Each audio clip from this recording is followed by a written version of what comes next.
The asteroid facility hung in the void like a metal seed floating in black water. Inside its gray corridors, representatives from 12 different alien species waited in a large chamber. They had come here for one reason. The Galactic Council required all new member species to pass the resource trial. It was an old tradition that tested how a species thought about weapons and war. Dr. Sarah Chen stood with the other representatives. She was the only human in the room. Her dark hair was pulled back in a simple ponytail, and she wore the standard council testing uniform. Around her, the aliens looked very different from each other and from her. The Cathari delegate towered over everyone else.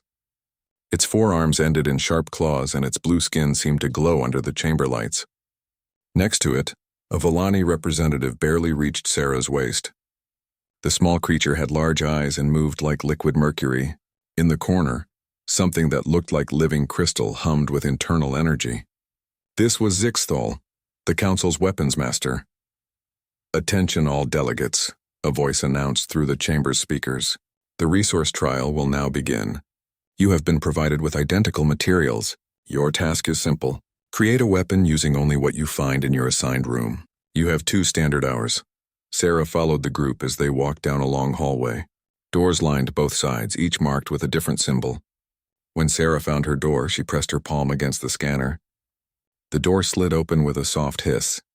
Inside, the room was small and bare. Metal walls reflected the harsh white light from above.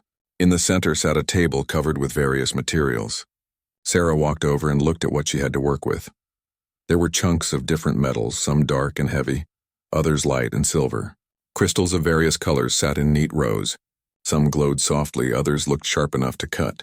Organic materials filled one corner of the table. Dried plants, strange fibers, and what looked like animal bones. Tools hung on the wall: hammers, cutting implements, heating devices, and measuring instruments. Sarah picked up a piece of metal and tested its weight. She examined the crystals, holding them up to the light. The organic materials felt familiar, even though they came from alien worlds. Plants were plants, no matter where they grew. In the next room, she could hear hammering. Someone was working hard on their weapon. From another direction came a high-pitched whining sound like machinery spinning very fast. The Cathari was probably building something with multiple moving parts. These aliens had advanced technology. They would create impressive weapons. Sarah continued to examine her materials. She thought about what the other species might build.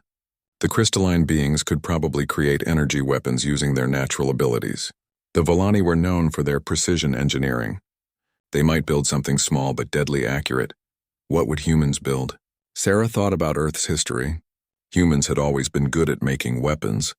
Too good sometimes. They had created spears, swords, guns, bombs, and worse things. But they had also learned to control those weapons.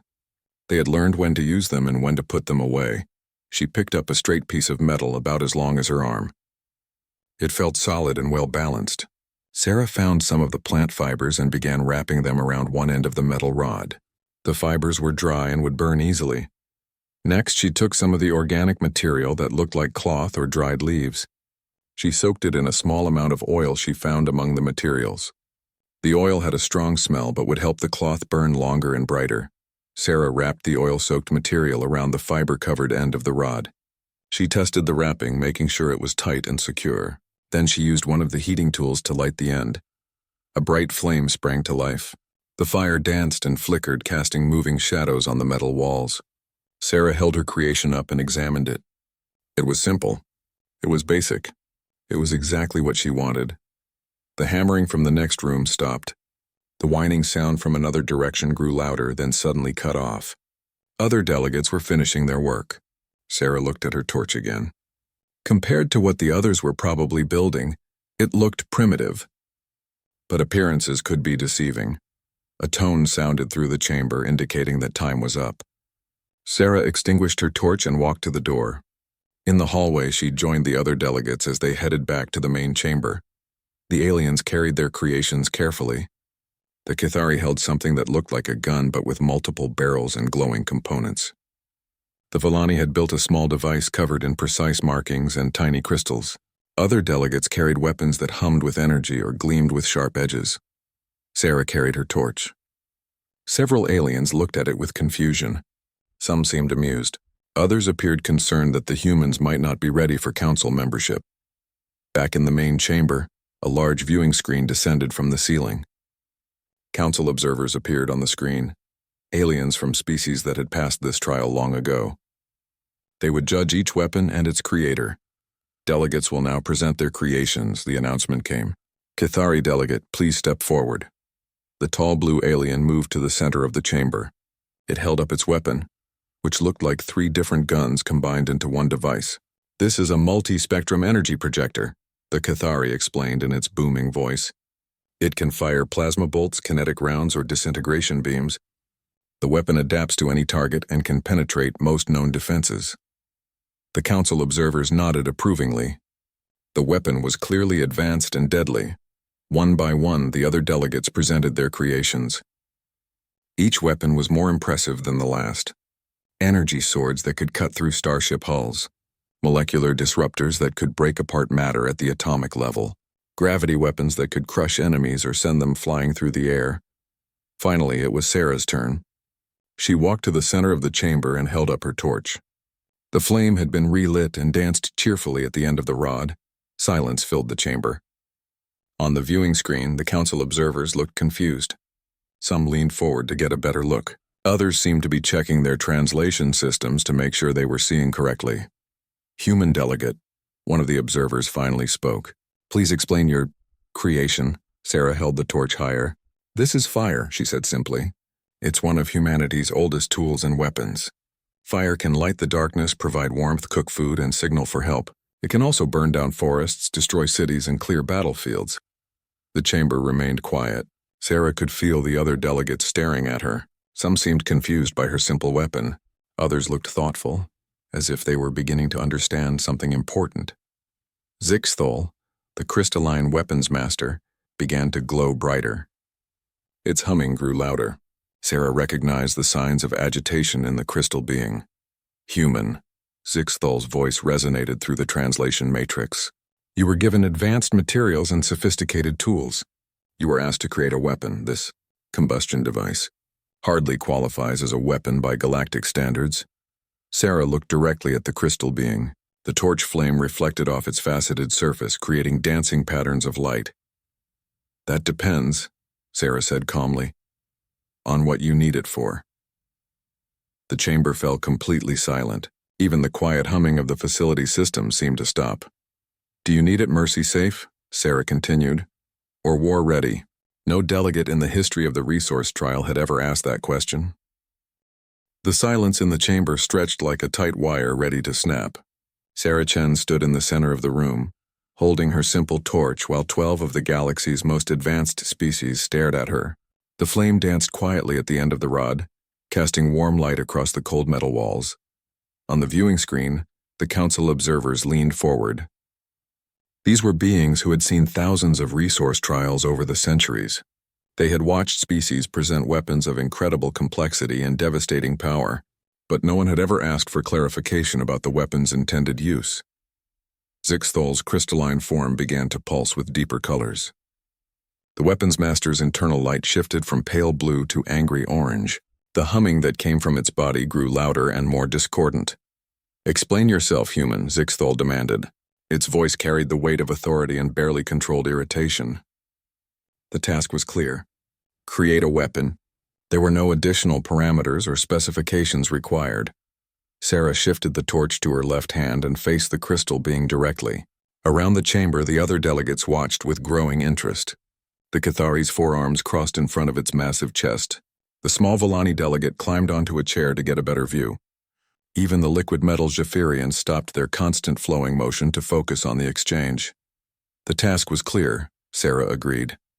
But it was also incomplete. You asked me to create a weapon, but you didn't tell me what kind of situation it would be used in. Would I be facing a single opponent or an army? Am I trying to disable or destroy? Do I need to minimize collateral damage or maximize it? These details matter when designing any tool, especially one meant for conflict. The Cathari delegate made a sound that might have been laughter. Humans overthink everything, it rumbled. A weapon is a weapon. It should be as deadly as possible. That's where you're wrong, Sarah replied, turning to face the tall blue alien. The most dangerous weapon isn't always the most deadly one. Sometimes the most dangerous weapon is the one that can be controlled precisely.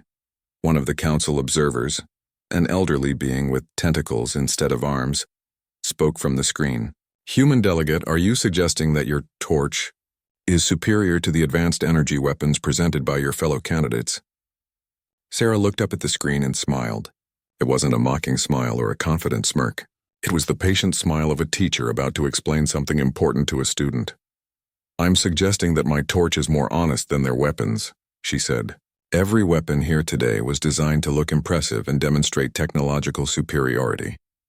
They were built to pass a test, not to solve real problems, but conflicts in the real galaxy aren't test scenarios. They're messy, complicated situations where the wrong weapon can make everything worse. Zixthal's humming reached a pitch that was almost painful to hear. The crystal being's surface began to show stress fractures from its internal agitation. You dare to lecture the Galactic Council on weapons design? Zixthal's voice cracked like breaking glass.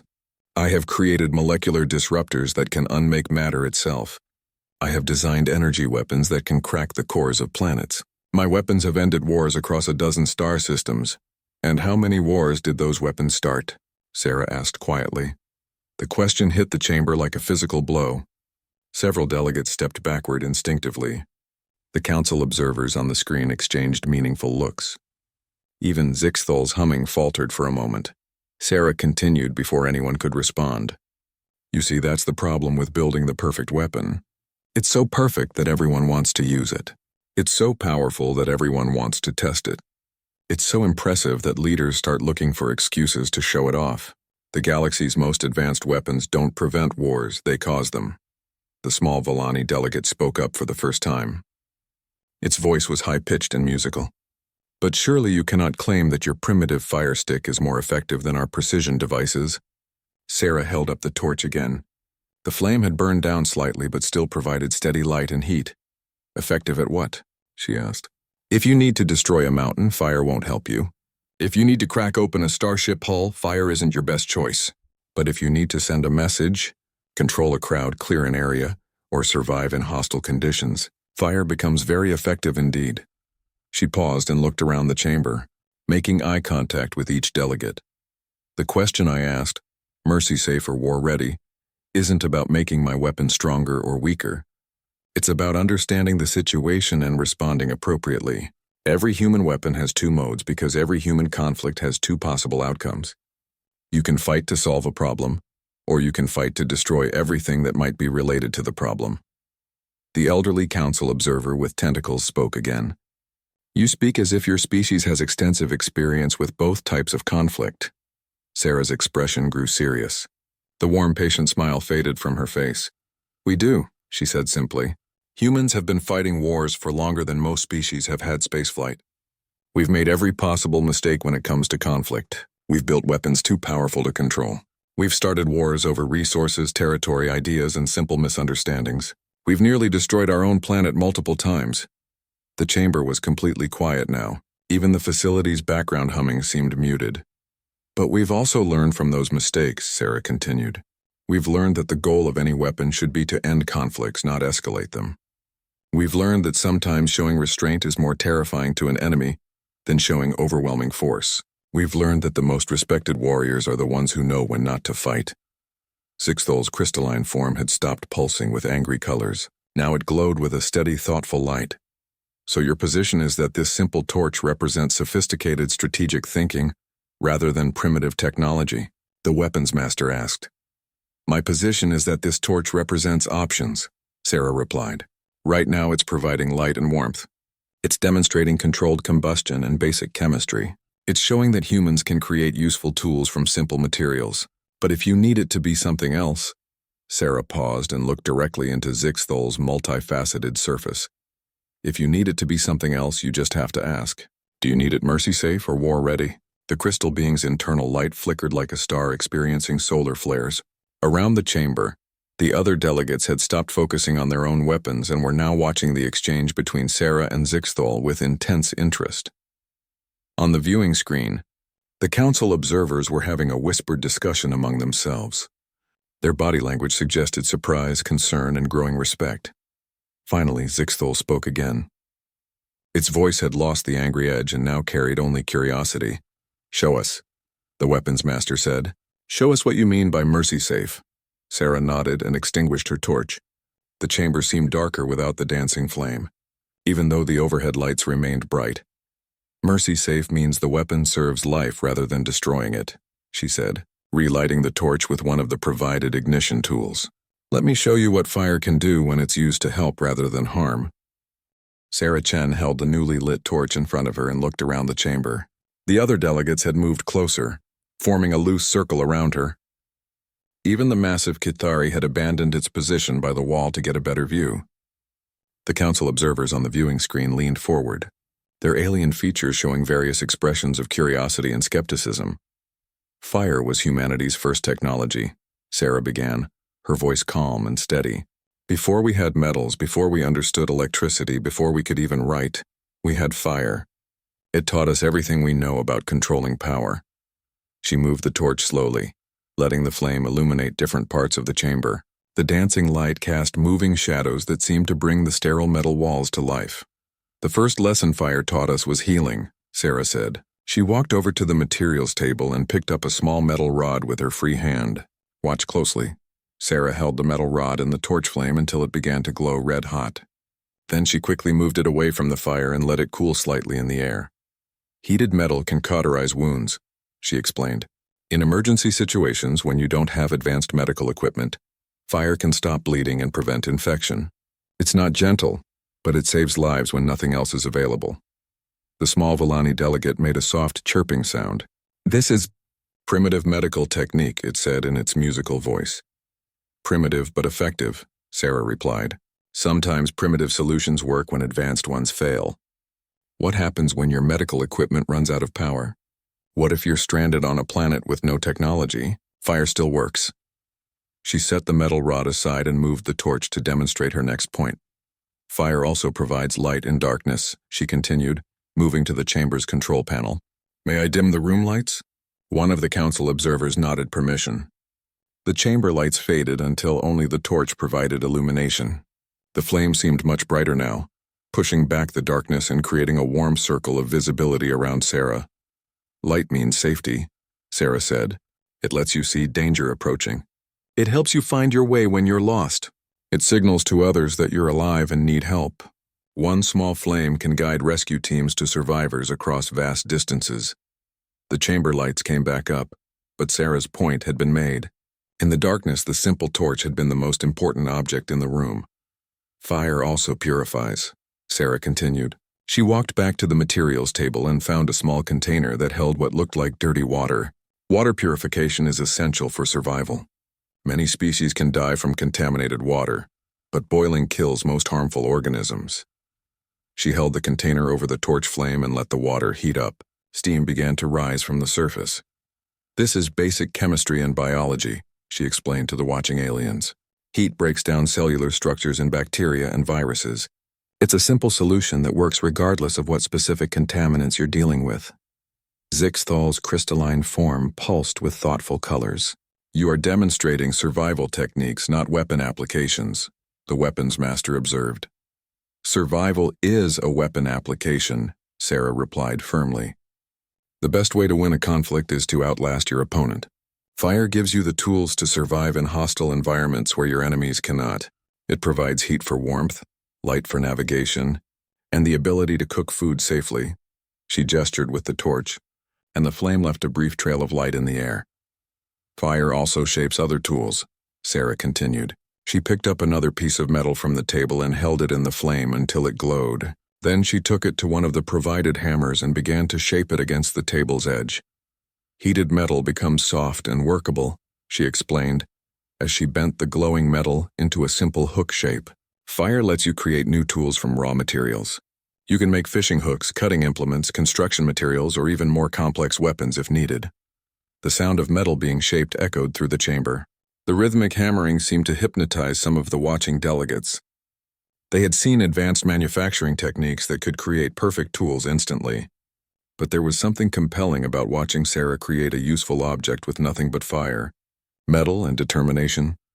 But fire's most important mercy-safe application, Sarah said, setting down the hammer and holding up her newly created hook, is communication. She walked to the center of the chamber and held the torch high above her head. Fire sends messages across impossible distances, she said. Smoke signals during the day, flame signals at night. A campfire tells others that this place is safe and occupied. A signal fire calls for help. A beacon fire guides travelers home. Sarah lowered the torch and looked around at the assembled delegates. Every one of these applications turns fire into a tool that preserves life rather than destroying it. Fire becomes a way to heal, to survive, to build, and to communicate. It connects people instead of separating them. The elderly council observer with tentacles spoke from the viewing screen. These are interesting demonstrations, human delegate, but they seem to support the criticism that your weapon is primitive. Any species with basic technology could accomplish these same tasks more efficiently with modern equipment. Sarah nodded respectfully. You're absolutely right, she agreed. Advanced technology can do all of these things better than fire. Medical equipment heals more effectively than heated metal. Electric lights are brighter and more reliable than flames. Water purification systems are more thorough than boiling. Manufacturing equipment creates better tools than manual forging. She paused and held the torch steadily in front of her. But what happens when that technology fails? What happens when you're cut off from your supply lines? When your equipment breaks down, when your power sources are depleted? What happens when you're reduced to the most basic level of existence? The chamber was quiet except for the soft crackling of the torch flame. Fire still works, Sarah said simply. Fire doesn't need replacement parts or fuel cells or technical support. Fire can be created from materials that exist naturally on most planets. Fire is the backup plan that never fails. The massive Cathari delegate uncrossed its forearms and took a step forward. You speak of fire as if it were a living ally rather than a tool, it rumbled. In a way it is, Sarah replied. Fire has to be fed, tended, and respected. It can grow or shrink depending on how you treat it. It can spread to new locations if you give it the right materials. It responds to changes in its environment. Working with fire teaches you patience, attention, and respect for natural forces. She held the torch at arm's length and watched the flame dance in the slight air currents of the chamber. But most importantly, fire teaches you responsibility. When you light a fire, you become responsible for controlling it. You have to make sure it doesn't spread where it shouldn't, that it doesn't consume more than it should, that it serves its purpose without causing harm. Fire forces you to think about consequences. Zixthol's internal light shifted to deeper, more complex colors. You speak of fire as if it were a philosophy rather than a technology. Maybe it is, Sarah said. Maybe the reason humans have survived so long, made so many mistakes and learned from them is because our first technology taught us about balance. Fire can warm you or burn you. It can cook your food or destroy your home. It can signal for help or call down enemies. Everything depends on how you use it. She looked directly at the crystalline weapons master. That's what Mercy Safe means. It means using power in a way that builds rather than destroys. It means understanding that the same force that can harm can also heal. It means accepting responsibility for the consequences of your actions. The viewing screen showed the council observers engaged in intense discussion. Their body language suggested surprise and growing interest. Finally, Zixthol spoke again. The weapons master's voice carried a new tone of respect. Your demonstration has been enlightening, human delegate. But you mentioned that fire could be configured as either mercy-safe or war-ready. We have seen the mercy-safe applications. Now show us what you mean by war-ready. Sarah's expression changed. The warm, patient demeanor that had characterized her mercy-safe demonstration faded away. Her face became serious and cold. When she spoke again, her voice carried a new edge. Are you certain you want to see that? She asked quietly. The temperature in the chamber seemed to drop several degrees even though the torch still burned just as brightly. The change in Sarah Chen's demeanor was immediate and unsettling. The warm, educational tone disappeared from her voice. Her posture shifted from that of a teacher to something far more dangerous. The torch in her hand seemed to burn differently now, though the flame itself had not changed. Zixthol's crystalline form pulsed with confident colors. Yes, human delegate. We wish to see your war-ready configuration. Perhaps then you can demonstrate that your primitive combustion device has some actual military value. Sarah looked around the chamber at the assembled delegates. Her gaze lingered on each alien face and several of them instinctively took a step backward. There was something in her eyes that had not been there during the mercy-safe demonstration. Very well, Sarah said quietly. But understand that what I'm about to explain represents thousands of years of human warfare. These are not theoretical concepts. These are tested methods that have decided the fate of nations. She held the torch higher, and the flame cast dancing shadows across the metal walls. Fire becomes war-ready when you remove the safety constraints, Sarah began. When you stop worrying about collateral damage, when you stop caring about what happens after the battle is over, when you embrace fire's true nature as a force of absolute consumption. The chamber was completely silent. Even the background humming of the facility's system seemed muted. The first war-ready application is area denial, Sarah continued. Fire spreads. Unlike energy weapons or kinetic projectiles, fire doesn't stop when it hits its target. It keeps going. It consumes everything flammable in its path. She gestured with the torch, creating trails of light in the air. Imagine an enemy army approaching through a forest. You don't fight them directly. You set the forest on fire and wait. The fire does the work for you. It doesn't matter how many soldiers they have or how advanced their weapons are. Fire doesn't discriminate. Fire doesn't negotiate.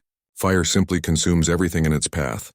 The small Volani delegate made a soft, distressed sound, but that would destroy the entire forest ecosystem. The environmental damage would last for decades. Sarah's expression didn't change. That's exactly the point. War-ready fire isn't about winning a single battle. It's about making sure your enemies never want to fight you again. It's about creating consequences so severe that surrender becomes preferable to continued conflict. She walked to the center of the chamber, and the other delegates instinctively gave her more space. The second war-ready application is psychological warfare, Sarah continued. Most species fear fire on an instinctual level. It represents uncontrolled destruction, painful death, and the loss of everything they've built. When you use fire as a weapon, you're not just attacking bodies, you're attacking minds. The massive Cathari delegate shifted uncomfortably. Despite its size and natural weapons, something in Sarah's tone was making it nervous. Fire creates terror because it's unpredictable, Sarah explained. Your enemy never knows where it will spread next. They can't calculate its exact damage potential. They can't negotiate with it or reason with it. Fire simply burns until there's nothing left to burn. She paused and looked directly at Zixthol. Energy weapons are clean and precise. They destroy exactly what you aim them at and nothing more. But fire has its own agenda. Fire spreads to places you never intended it to go. Fire creates refugees who flee in panic and spread fear to other regions. Fire leaves scars on the landscape that serve as permanent reminders of what happens to those who oppose you. The council observers on the viewing screen were leaning forward intently. Their whispered discussions had stopped completely. The third war-ready application is resource destruction, Sarah continued. Fire doesn't just kill enemies. It destroys their ability to recover from the conflict. Burned cities can't house populations. Burned farmland can't grow food. Burned factories can't produce weapons. She held the torch steady in front of her, and the flame seemed to grow brighter. When humans fight with fire, we don't just defeat our enemies. We erase their civilization.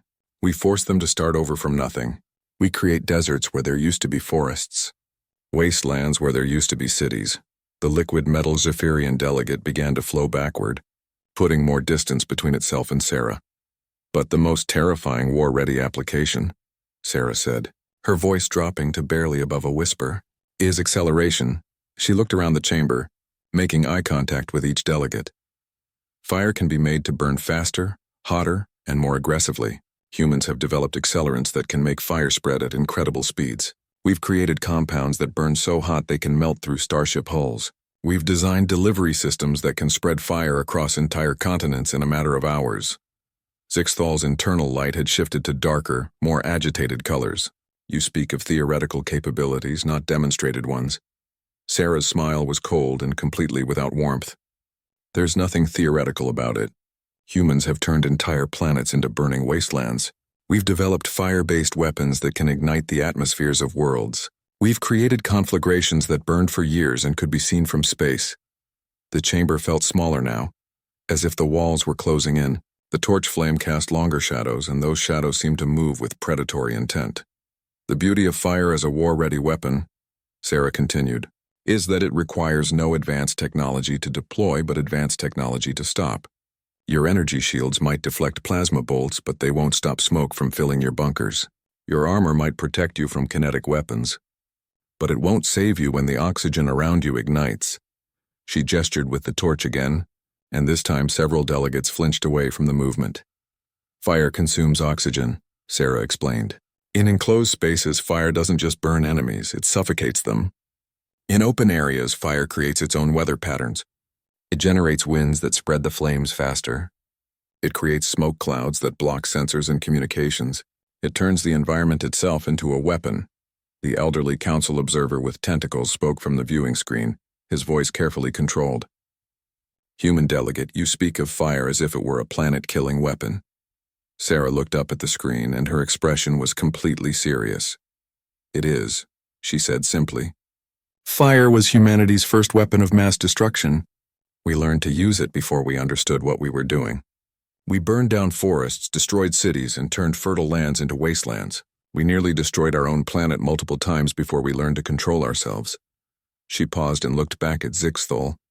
That's why I asked whether you needed it mercy-safe or war-ready. Fire doesn't have a middle setting. It's either controlled and helpful, or it's unleashed and devastating. There's no halfway point between lighting a campfire and burning down a civilization. The crystalline weapons master's humming had become almost inaudible. Its internal light flickered like a dying star. You're saying that your simple torch represents the foundation for weapons of mass destruction? Zixthol asked. I'm saying that every human weapon system is based on the lessons we learned from fire, Sarah replied. Controlled nuclear fusion is just fire that burns matter itself. Plasma weapons are just fire hot enough to exist in vacuum. Incendiary bombs are just fire delivered with precision targeting. She held the torch higher, and the flame danced cheerfully despite the dark turn the conversation had taken. But more importantly, fire taught us about escalation. When you use fire as a weapon, you can't take it back. You can't negotiate with it once it's started. You can't reason with it or convince it to stop. Fire burns until everything is consumed or until there's nothing left to feed it. Sarah looked around the chamber one final time. So when humans enter a conflict, we have to decide at the very beginning. Are we fighting to solve a problem? Or are we fighting to remove the problem entirely? Because once we choose war ready, there's no going back to mercy safe. Fire doesn't forgive and it doesn't forget. It just burns. The chamber fell into complete silence. The only sound was the soft crackling of the torch flame and the barely audible breathing of the assembled delegates. The silence in the chamber stretched on for what felt like an eternity. Sarah Chen stood in the center of the room, holding her simple torch while the most advanced species in the galaxy processed what they had just heard. The flame continued to dance at the end of the rod, innocent and cheerful, as if it had not just been described as the foundation for weapons of mass destruction. On the viewing screen, the council observers were engaged in heated discussion. Their alien features showed expressions of shock, concern, and what might have been fear. Some were gesturing animatedly while others sat in stunned silence. The elderly observer with tentacles was speaking rapidly to his colleagues, his voice too low for the chamber's audio system to pick up. Zixthol's crystalline form had gone almost completely dark. Only the faintest internal light remained, pulsing slowly like a dying heartbeat. The other delegates had unconsciously moved even further away from Sarah, creating a wide circle of empty space around her. Finally, the Cathari delegate broke the silence. Its booming voice seemed smaller somehow, less confident than before. Human, it said carefully. You speak of your species as if it were a force of destruction beyond our understanding, yet you also demonstrated mercy and healing. How do we reconcile these contradictions? Sarah's expression softened slightly. The cold, dangerous demeanor she had displayed during the war-ready demonstration began to fade, replaced by something more complex. That's exactly the point, she said gently. Humans aren't uniquely destructive or uniquely merciful. We're both all the time. We carry the capacity for absolute devastation and perfect healing in the same hands. The torch I'm holding can cauterize a wound or burn down a city. The choice of which application to use doesn't depend on the tool. It depends on the person holding it. She walked slowly around the chamber, making eye contact with each delegate. Every species here today created impressive weapons for this trial. Beautiful, precise, powerful instruments of war. But I noticed something interesting about all of them. They were designed to be used. They were built to be deployed. They practically begged to be fired at something. Sarah paused in front of the Villani delegate's precision device. Your weapons are so advanced, so perfect, that they make conflicts seem clean and manageable. They make war look like a reasonable solution to problems. They reduce the psychological barrier to violence, because they promise minimal mess and maximum efficiency. She moved to the Kithari's multi-spectrum projector. But my torch doesn't promise anything clean or easy. It promises consequences that will last long after the conflict ends. It forces you to think about what happens next. What happens to the survivors? What happens to the land? It makes you ask the hard questions before you light the first flame. The small Volani delegate spoke up, its musical voice trembling slightly. Are you saying that primitive weapons are morally superior to advanced ones? Sarah shook her head. I'm saying that honest weapons are superior to dishonest ones. My torch doesn't pretend to be anything other than what it is, a tool that can heal or destroy depending on how it's used. It forces the user to make a conscious moral choice every time they light it. She returned to the center of the chamber and held the torch higher. When a human picks up a torch, they know exactly what they're choosing. They're choosing fire with all its benefits and all its dangers. They're accepting responsibility for whatever happens next. There's no hiding behind claims of precision or surgical strikes or minimal collateral damage. Fire is honest about what it does. The viewing screen showed renewed discussion among the council observers. Their body language had changed from shock to something approaching thoughtful consideration. Sixthol's internal light began to brighten again, cycling through complex patterns of color. You're suggesting that the moral weight of a weapon should be proportional to its visible destructive potential? The weapons master asked. I'm suggesting that the moral weight should be clear to everyone involved, Sarah replied. When you see someone holding a torch, you know immediately that they have the power to create or destroy. There's no ambiguity, no technical specifications to interpret, no wondering about the weapon's true capabilities. The threat and the promise are both visible in the dancing flame. She looked directly at Sixthol. But more importantly, the person holding the torch knows what they have. They can't pretend it's just a tool, or just a deterrent, or just a defensive measure. They're holding fire. They're holding one of the most fundamental forces in the universe. That knowledge changes how they think about using it. The elderly council observer with tentacles appeared to have concluded his discussion with his colleagues. He leaned forward and addressed Sarah directly. Human delegate, the council has been debating your demonstration and its implications. We find ourselves facing an unprecedented situation. The resource trial was designed to test a species' weapon-making capabilities, but you have presented us with something entirely different. Sarah waited patiently for him to continue. You have shown us a weapon that is simultaneously primitive and advanced, simple and complex, merciful and devastating. More importantly, you have demonstrated a philosophy of weapons use that none of us had previously considered. The observer paused and looked at his colleagues before continuing. The council believes that your species possesses a unique understanding of the relationship between power and responsibility. You have shown that true weapons mastery lies not in creating the most powerful device, but in understanding when and how force should be applied. Around the chamber, the other delegates were listening intently. Some appeared confused, others thoughtful, and a few seemed to be reevaluating their own weapon designs. Therefore, the observer continued, the council votes unanimously to accept humanity not merely as a member species, but as the leaders of a new galactic weapons philosophy division. Your role will be to evaluate conflicts throughout the galaxy and determine whether they require mercy-safe or war-ready solutions. Sarah's eyes widened in surprise. This was far beyond anything she had expected from the resource trial. Furthermore, another council observer added, we are creating a new position, the Torchbearer. This individual will serve as the galaxy's primary advisor on the proper application of force in conflicts. They will carry the authority to determine whether a situation calls for restraint or overwhelming response. Zixthol's crystalline form blazed with brilliant light. The council offers this position to you, human delegate. Will you accept the responsibility of bearing the torch for the entire galaxy? Sarah looked down at the simple torch in her hand. The flame had burned lower now, but it still provided steady light and warmth. She thought about her species' long, bloody history with fire and warfare. She thought about the mistakes humans had made and the lessons they had learned. I accept, she said quietly, but with conditions. The chamber held its breath. The torch I carry must always be visible to those who see me, Sarah continued. No hidden weapons, no concealed capabilities. Everyone must know exactly what power I represent. and I will only use this authority when all other options have been exhausted. She looked up at the viewing screen. The galaxy needs to understand that the same fire that can warm a child can burn down a civilization. The same hand that lights a healing flame can ignite a planetary conflagration.